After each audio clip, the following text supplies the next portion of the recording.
just going to show you the way I would do it if I was the person having to take the test. I got my wipes out, so I know that they're there. I got my toilet paper there. I'm going to put this pair of gloves in my pocket, and I'm going to get this pair of gloves. And we're going to start.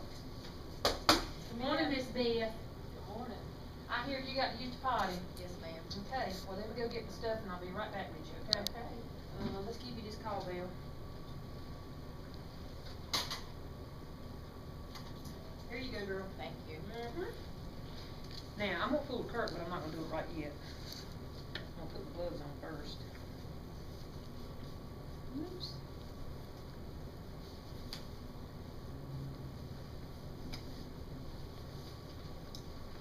Okie dokie. I put the gloves on before I got the bedpan, that's the reason. All right, Missy. Now, even with this one, I know that you've taught them multiple ways to put them on a bedpan. You probably taught them to raise that rail and help them roll over, get the pan under there. Perfect, wonderful, great. For testing purposes, they got an easy patient. All righty, ma'am, here's what I need you to do. I would pull this curtain, y'all, but I'm not because you can't see. I am going to get you to bridge up, raise those hips up for me. Can you do that? All right, I got my pan in the right direction. Woo!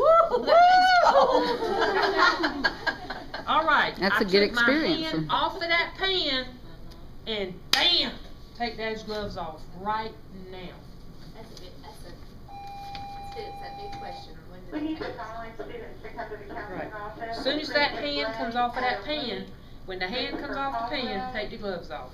Taylor Banner, Timothy Sample, and Tristan Williams. Wash my hands.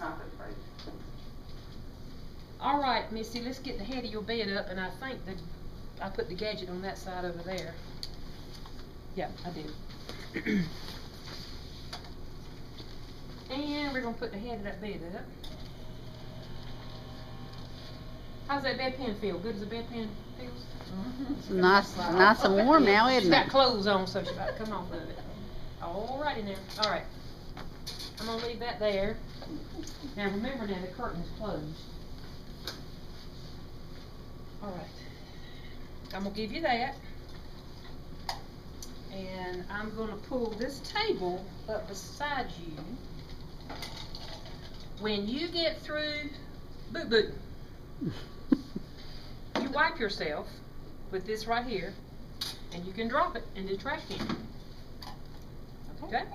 And then I want you to take one of these, or two of these, or ever how many it takes, and I want you to clean your hands. Okay? And you can drop that in the trash can too. Okay? And when you get finished, you call me. Alright? Okay. Ding, ding, ding. Coming in the curtain here. All done? All done. Alrighty now. She's dropped these in the trash can. I'm just getting this out of the way here.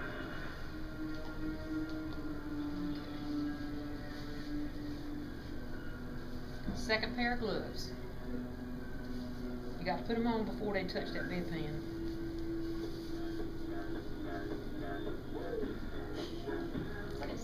It's Spirit Week this week. Gotcha. So what is today?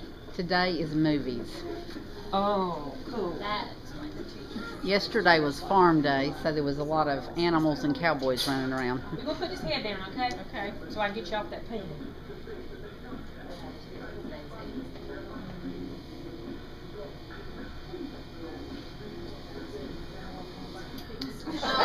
Alright, Miss Beth, I need you to raise those hips up. Alright, thank you, dear.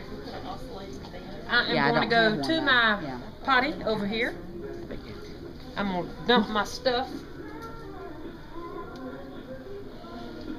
I'm going to turn the water on. Now, I know what you're thinking. I know what your kids are going to think. You just take that with your dirty hands. This is considered dirty. Okay. Okay? We'll rinse that pan. Pour it in that pot. They don't have to dry a bedpan. They don't have to dry a bedpan. But if you just tell them instant rinse dry everything, then you've made They won't it simple. forget. Yeah. if they dry it, it's not going to count against them. No. Okay. And I'm gonna put this in my designated dirty area because I've already cleaned it. What I'm supposed to clean it with. Drop that in my trash can. Since I got this out, I need to put it up in the laundry. Mm-hmm. And take my gloves off. And I'm gonna wash my hands.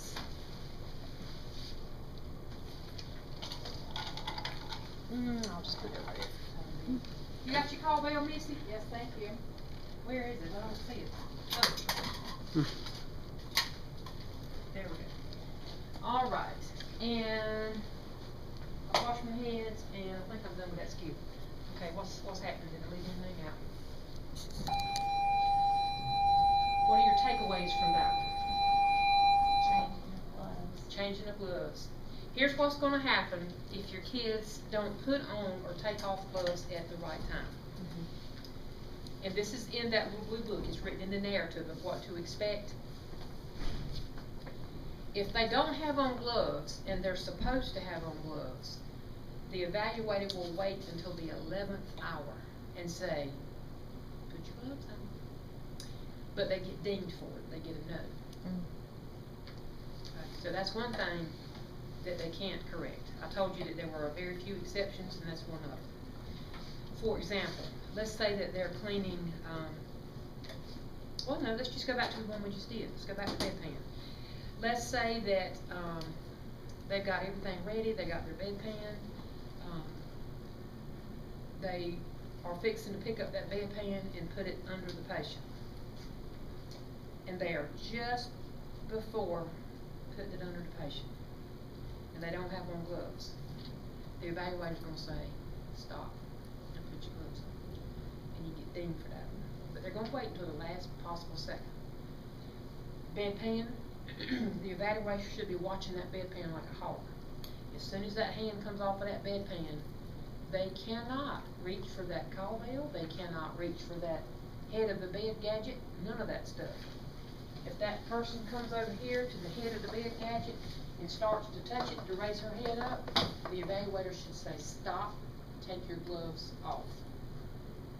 And they get dinged for it. So gloving errors you can't correct. Okay. Any other takeaways from the bedpan thing? So it would be wise to probably have a trash can right beside your bed and even over by your sink. So 2 trash cans would be beneficial. Now look at this. Look at the skill, because I don't remember the number, where it talks about giving them the paper towel and the white bed or washcloth or something. Somebody read that step for us.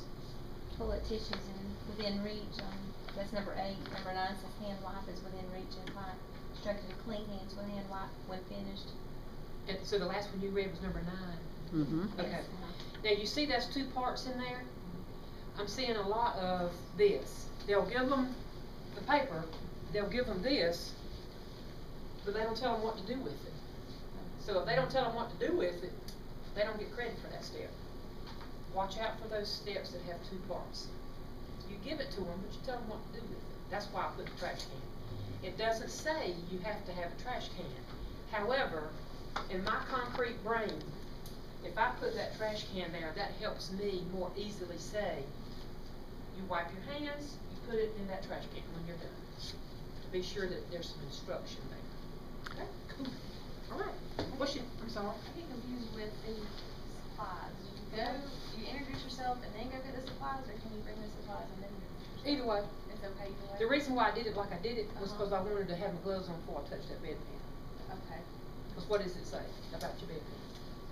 That's what I was wondering. So you really got to introduce yourself before you get there. I would. I mean, I had everything Because else. you've got clean supplies and the Yeah, I had everything else, but I didn't touch that bedpan until I had the gloves on. Could you possibly put the wipes and the toilet tissue, could you instruct the patient to put it in the bedpan when they're done? You could. I mean, I'm saying, You I've could. seen a As student. long as you give them instructions, They said when you've completed your wipe up or what, you just, drop it in there. all goes there and I'll take that. There you go, that's fine. Is that okay? Okay. Does the client really do that, or? If you tell them to, they'll do it. Okay, I wasn't sure if they. Mm-hmm. Can you lay some of your supplies like on that table before you come in and get started, or you need to bring that in? You can, I think that's kind of what she was saying. yeah, when you finish, when you say, let me back up. When they're doing their test, they have to tell the evaluator when they are finished with that skill. They have to say, I'm done with that skill. I'm finished, capiche, something. They have to say verbally, I'm done with that skill. Once they say, I'm done with that skill, they cannot go back and correct it. So when they say, I'm done with that skill, then that automatically, that means they are moving on. So at that point, they would go get their stuff. So if they. They can either go get their stuff, or they can talk to the patient first, it doesn't matter. So if they get the bedpan, start to put it under before the evaluator dings them, and they say, oh, I forgot to put my gloves on, they can rewind and start over then? Yeah, if they come to that awareness before the evaluator does, they're safe. But the evaluator should wait until the last possible millisecond to give them an opportunity for it to pop in their head. And there's not a limit on the number of times they correct themselves. Didn't there used to be like you could There only used to correct be. yourself one time? Used to be. But not now anymore. they can say, There's no limit on most things. But it has to occur in that skill. Right. Right. good, And we'll talk about the exceptions as we go along, like the glove and thing. okay. Okay. Just like for pulse and respiration, I'll get you back. For pulse and respiration, they can do that many times as they want to. Okay. For blood pressure, 4 attempts. 2 over here, 2 over here. Okay, so could they get put their gloves on and get all their supplies at one time? For all 5 skills? No, for the. For just that one skill? Yeah. Yeah. They can. As long as they have their gloves on when they get the bedpan. It doesn't matter if they bring the wipes and the toilet paper and everything at one time.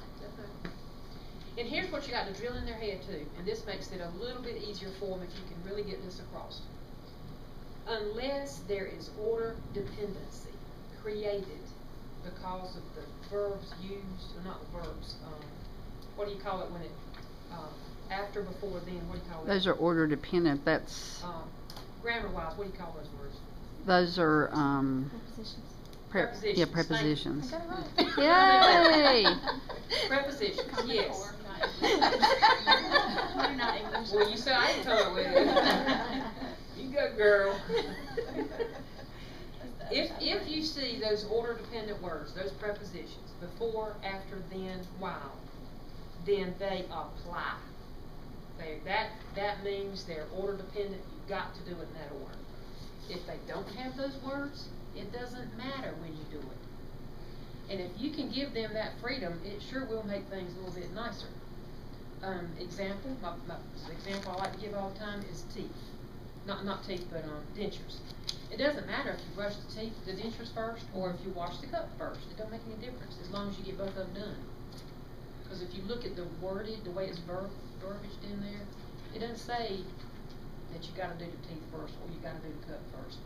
So that way they can have liberty to do things however it makes their guru flow, as long as they don't violate one of those order-dependent words.